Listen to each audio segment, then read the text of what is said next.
Welcome to my channel. இன்றைக்கி நம்ம வீடியோவில் என்ன பார்க்க போகிறோம்னா கொங்கு நாடு ஸ்பெஷல் தட்டைப்பயிறு சாதம் தான் செய்ய போகிறோம். இந்த சாதம் சூடாக சாப்பிட்றதுக்கு ரொம்ப டேஸ்ட்டாக இருக்கும். நான் இன்றைக்கி இந்த சாதத்துக்கு தொட்டுக்கிறதுக்கு புதினா, தக்காளி, முட்டை பொரியல், ஊறுகாய், தயிர் எல்லாம் எடுத்து வச்சுருக்கிறேன்.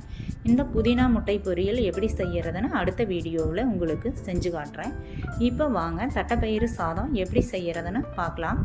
100 கிராம் அளவுக்கு தட்டைப்பயிரை எடுத்துட்டு நல்லா 2 தடவை கழுவிட்டு குக்கரில் போட்டு 1 டம்ளர் தண்ணி ஊற்றி குக்கரை அடுப்பில் வச்சு 3 விசில் வச்சு எடுத்துக்கலாம்.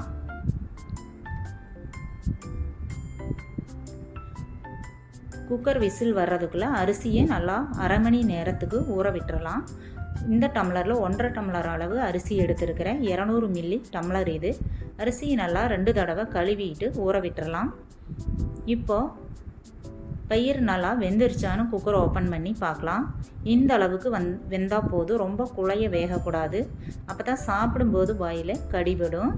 இப்போ அடுப்பில் குக்கர் வச்சுட்டு 2 டேபிள் ஸ்பூன் அளவுக்கு தேங்காய் எண்ணெய் ஊற்றிக்கலாம். இந்த சாதத்துக்கு தேங்காய் எண்ணெய் ரொம்பவே டேஸ்ட்டாக இருக்கும். 1/2 ஸ்பூன் கடுகு உளுத்தம்பருப்பு போட்டுடலாம். கடுகு நல்லா வெடிக்கட்டும். 20 சின்ன வெங்காயம் முழுசாகவே போட்டுக்கலாம்.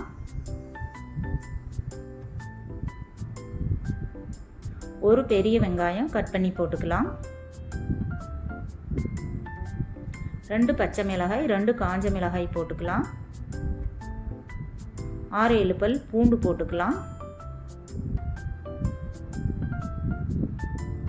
இதை கொஞ்ச நேரம் வதக்கி விட்டுக்கலாம். 2 நிமிஷம் வதங்கினா போதும். இப்போ 1 தக்காளி கட் பண்ணி வச்சிருக்கிறேன், அதை போட்டு வதக்கிக்கலாம். 1 கொத்து கருவேப்பிலை போட்டுக்கலாம்.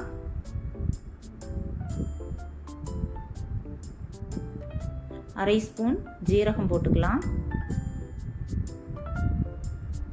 இதையெல்லாம் நல்லா கலந்து விட்டுட்டு வேக வச்ச தட்டைப்பயிரை போட்டுக்கலாம். தண்ணியே வடித்து வச்சுக்கலாம். அரிசி போடும்போது அதோட சேர்த்து ஊற்றிக்கலாம். அரை ஸ்பூன் குழம்பு மிளகாய் தூள் போட்டுக்கலாம்.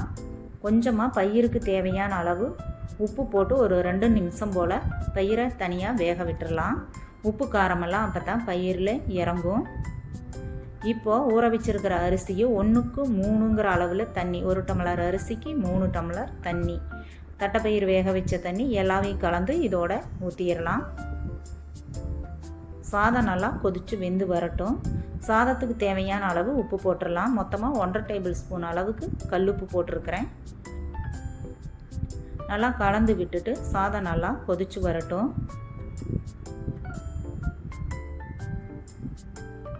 கொஞ்சமாக மஞ்சத்தூள் போட்டுக்கலாம். ரொம்ப போட்டோம்னா சாதத்தோட கலர் மாறிடும். தட்டைப்பயிர் சாதம் லேசாக ப்ரௌன் கலரில் இருந்தால் பார்க்குறதுக்கு ரொம்பவே நல்லாயிருக்கும். குக்கர் மூடியை மேலே சும்மா மூடி விட்டுறலாம். சாதம் நல்லா கொதித்து வந்துருச்சு. இப்போது 1 ஸ்பூன் அளவுக்கு நெய் ஊற்றிக்கலாம். இப்போ மூடி போட்டு வெயிட் வச்சு அடுப்பை சிம்மில் வச்சு 2 விசில் வச்சு எடுத்தோம்னா சாதம் நல்லா உதிரியாக இருக்கும்.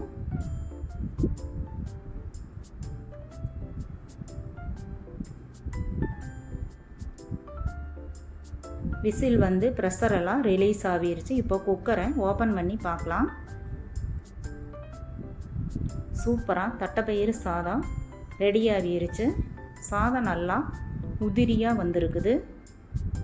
பார்க்குறக்கே கலர்ஃபுல்லாகவும் இருக்குது. ரொம்ப டேஸ்ட்டாகவும் இருந்தது. நான் சொன்ன இதே மாதிரி இதே அளவுகளோடு நீங்களும் செஞ்சு பாருங்கள். செஞ்சு பார்த்துட்டு எப்படி இருந்ததுன்னு கமெண்ட்ஸில் சொல்லுங்கள். லைக் பண்ணுங்கள், ஷேர் பண்ணுங்கள், சப்ஸ்கிரைப் பண்ணுங்கள். தேங்க்யூ.